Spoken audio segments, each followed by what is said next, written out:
안녕하세요. 경희보궁한의원 정명주 원장입니다. 앞선 영상에서는 코로나와 다낭성 난소증후군 이야기를 하면서 식단과 체중관리, 정확히는 체지방과 근육량의 관리였죠. 그리고 운동, 생활 습관을 교정하기 위해서 부단히 노력했던 분의 케이스를 말씀을 드렸는데요. 그 영상의 말미에 모두 다 그런 건 아니에요. 성급한 일반화를 하지 말아주세요 라고 잠깐 언급을 해드렸죠. 이번 영상은 왜 그렇게 말했는지에 대한 이야기라고 보시면 될 것 같습니다. 체중이나 식이 문제 같은 원인이 주된 요인일 수도 있어 보이지만 막상 치료 결과를 놓고 보니 체중과는 거의 상관이 없던 케이스를 말씀을 드려볼게요. 너무 혼란스러울 수도 있는데 근데 어쨌든 원인 평가가 중요하다는 건 결론이에요. 일단은 히스토리를 먼저 얘기를 드려볼게요. 이 케이스를 좀 알아보려면 이분의 스토리가 조금은 중요하긴 한데 개인적인 부분이라서 실제 이분의 차트 기록은 전자차트의 한 페이지를 넘어갈 정도예요. 그걸 다 듣고 막 묻고 기록하는데 상당한 시간이 걸리기는 했지만 개인 정보를 빼고 이제 요약해서 말씀을 드려보자면 필요한 정보만을 그냥 얘기를 드릴게요. 초경 이후의 월경은 규칙적이었어요. 그러다가 갑자기 4년 전부터 생리 주기가 달라졌습니다. 짧게는 17일 주기, 그리고 길게는 100일을 넘어갔죠. 그러니까 거의 3주 안으로도 하다가 석 달을 넘기기도 하는 거예요. 호르몬 검사상에 남성 호르몬 수치가 높고 양측 난소는 다낭성 모양까지 있어서 여지없이 다낭성 난소증후군 진단을 받았습니다. 그렇다면 그 전후로 어떤 일이 있었는지 물어야겠죠. 자세히 말씀드릴 수는 없지만 이제 환자분의 여러 상황으로 인해서 폭식증이 생겼어요. 50kg이었던 체중이 70kg을 넘겼고 그와 함께 감정 기복도 좀 심해지고 우울과 기분 장애, 그리고 수면 장애, 그리고 원인을 모를 통증까지도 전신통이에요. 발생을 했어요. 진통제를 먹지 않으면 조절이 되지 않는 두통에 가슴 통증, 복통, 근육통, 수면제 없이는 잠을 잘 수도 없었어요. 그렇게 증상이 생긴 이후로는 생리 주기는 신경 쓸 겨를도 없고요. 각종 진통제와 안정제, 수면제, 항우울제 등으로 이제 증상을 조절하기에 급급했습니다. 그런 시간을 어느 정도는 좀 보내고 현재 내원을 하셨을 때에는 체중은 증가된 상태를 유지를 하고 있었고 의존해왔던 약들도 좀 많이 줄여서 현재는 복용하고 있는 약들이 거의 없었어요. 그리고 수면제 역시 빈도를 좀 많이 줄여서 의존도도 낮춰가고 있었고 흡연이나 이런 부분들도 있었지만 금연에도 성공을 하고 현재도 잘 유지를 하고 있어요. 본인도 이제 생활 관리를 좀 해야 되겠다 싶어서 운동이랑 식이 조절을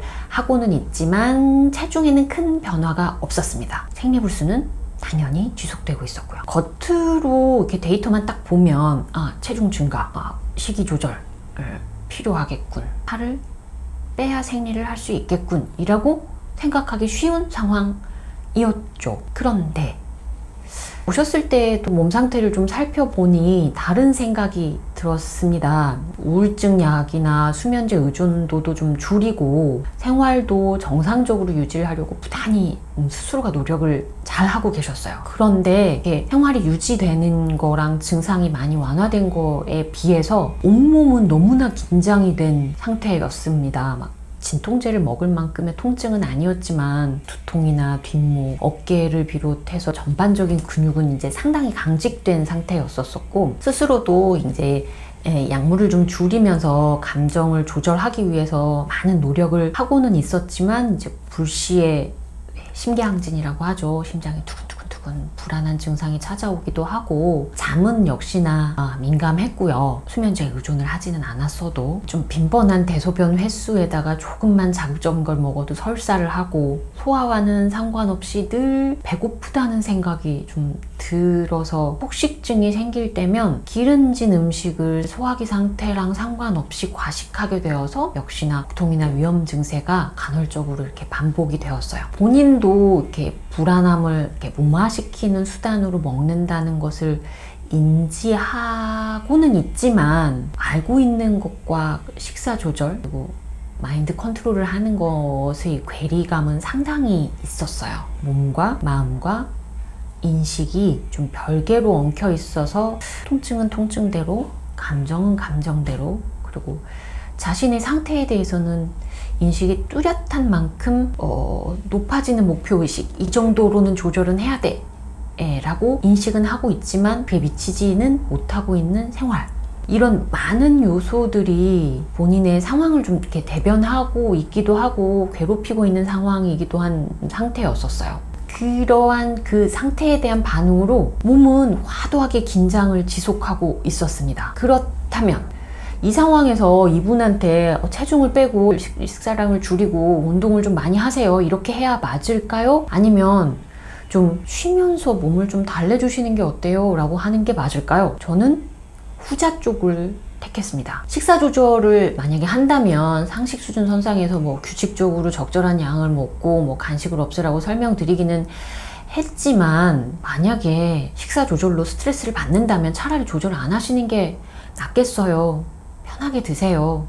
너무 힘들게 이렇게 과도하게 먹지만 마세요, 이렇게 얘기를 드렸고, 생활 역시 규칙적으로 뭐 낮에 활동량을 늘리고 밤에 자는 게 당연한 티칭이겠지만 이분은 별다른 언급을 안 했어요. 밤에 잠이 안 오면 어쩔 수 없으니 낮에 잠깐이라도 눈 붙이세요. 대신 낮에 햇볕 좋을 때는 이렇게 일광욕 하는 시간을 조금은 더 늘려주세요, 라는 식으로 그냥 말씀을 드렸죠. 이분에게 식사와 수면, 운동 같은 생활을 정해주고 그대로 하라고 했으면 과연 잘 했을까요? 물론 본인의 목표의식이나 이런 부분들이 뚜렷한 상황인 거라서 이렇게 하세요 라고 티칭을 했으면 그거에 맞추려고 많이 노력은 했을 거예요. 근데 그렇다고 한들 몸이 편해졌을까요? 그냥 몸이 원하는 대로 굳이 정해진 틀에 맞추려고 하지 말고 자고 싶을 때 자고 먹고 싶을 때 먹으라고 했습니다. 다만 딱 한 가지 부탁드린 것은 몸이 불편하다고 느낀다면 더 먹지 말고, 몸이 아프다고 느끼면 더 움직이지 말고, 잠이 안 오면 깨어있되 잠을 못 자는 걸로 너무 불안해하거나 긴장하지 마시고 뭔가 좋아하는 걸 해보세요 라고 말씀드렸습니다. 당연히 이분에게 처방한 한약도 뭐 과도하게 긴장된 몸 상태를 좀 풀어줄 수 있는 그런 쪽에 도움을 주는 약이었었습니다. 이제 내용만 보자면 막 짜잔 이렇게 뭐 이거는 정말 잘 된 케이스예요, 이렇게 자랑하고 싶은 그런 케이스 리포트처럼 몸이 막 편해지고 막 증상이 확 개선되는 거를 상상을 하셨겠지만 어림도 없어요. 이런 분의 몸 상태는 풀리는데 시간이 정말 오래 걸립니다. 초반에는 우여곡절도 많았어요. 여기저기 막 더 아파서 오기도 하고, 내가 편안한 상태가 어떤 것인지 나도 잘 모르니 시행착오도 참 많이 겪습니다. 그 티칭을 하는 데까지, 적절한 티칭이 되는 데까지 시간도 상당히 많이 걸렸어요. 거의 한 4개월, 5개월 이상 시행착오를 하고 수정을 하고 이렇게도 시도를 해보고 저런 시도를 해보면서 이제 과정을 좀 겪어나갔고, 초반 한 2개월, 3개월 정도가 가장 큰 고비였었죠. 그렇게 하고 나서는 이제 스스로가 어느 정도 방법을 터득을 해서 후반기에 한 절반 정도는 본인이 좀 잘 조절을 해서 패턴을 잘 찾아가고 있는 상황이기는 합니다. 생리는 어땠는지 좀 궁금하시겠죠. 생리는 사실 처방을 쓰기 초반부터, 그러니까 생활이 안정되기 이전부터 생리 주기는 먼저 회복이 됐어요. 긴장을 좀 완화시키는 방향으로 갔더니 반응은 빨리 보였던 케이스이긴 했습니다. 식사나 뭐 체중, 수면과 상관없이 처음 오셨던 그 다음 달부터 지금 현재 7개월이 넘게 생리는 정확하게 30일 주기를 유지하면서 반복을 하고 있어요. 체중도 그렇게 많이 달라지지는 않았습니다. 그래서 이 글의 제목이, 그러니까 이 영상의 제목이 다낭성 난소증후군이라고 다 살을 빼야 할까요?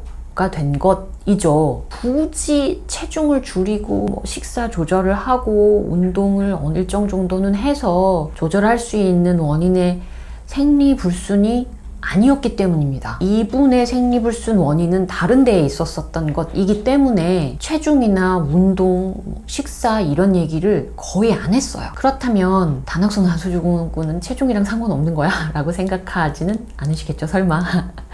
다낭성 난소증후군이 체중과 관련된 케이스는 그 영상으로 살펴도 또는 뭐 저희 블로그에 올려진 케이스만 해도 너무나 많습니다. 하지만 이 영상을 제가 이전 영상과 바로 이어서 이렇게 올리는 이유는 히스토리상 체중이나 식이 상태가 원인과 되게 깊은 연관이 있을 것으로 보였지만 전혀 상관이 없던 케이스였어요. 다낭성 난소증후군 이꼴 체중 변화라는 공식이 안 맞는 경우도 있다라는 걸 말하기 위함이죠. 유튜브나 블로그 댓글 문의에도 살찐 게 아닌데 살 빼라고 하는데요, 산부인과에서는.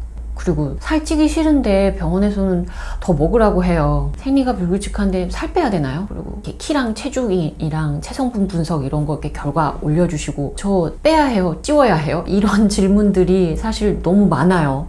결론을 먼저 얘기하자면 그렇게 적어주시면 저도 잘 몰라요. 이 케이스의 분도 이 사람이 눈앞에 와서 이렇게 지금까지의 히스토리를 다 얘기하고 거기에서 캐물어야 할 것들을 다 따지고 들어봐도 그러니까 틀릴 수도 있는 게 질환의 원인이거든요. 이분 이 케이스의 경우는 1, 2년 안에 과연 끝낼 수 있을까 싶었으나 굉장히 초고속으로 생리 주기를 회복하고 그것도 너무나 규칙적으로, 그리고 배란도 좌우 교대로 정말 정석처럼 하는 분이었어서 저도 내심 이렇게 빨리 이라고 생각을 했던 케이스인데요.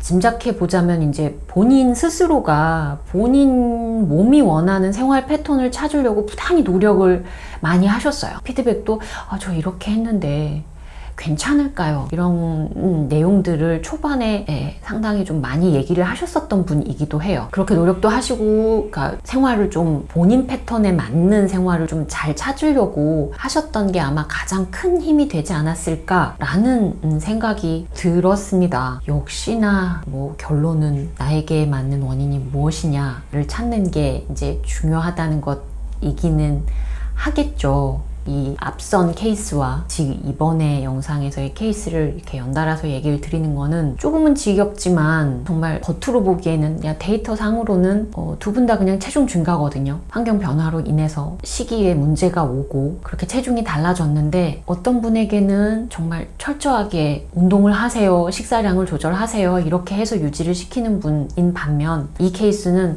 그냥 좀 편한 대로 생활을 해보시죠 라는 상반되는 케이스라서 같이 좀 설명을 드리게 되었습니다. 고민이 되시는 분들에게는 좀 참고하실 수 있는 내용이 아닐까 싶습니다. 감사합니다.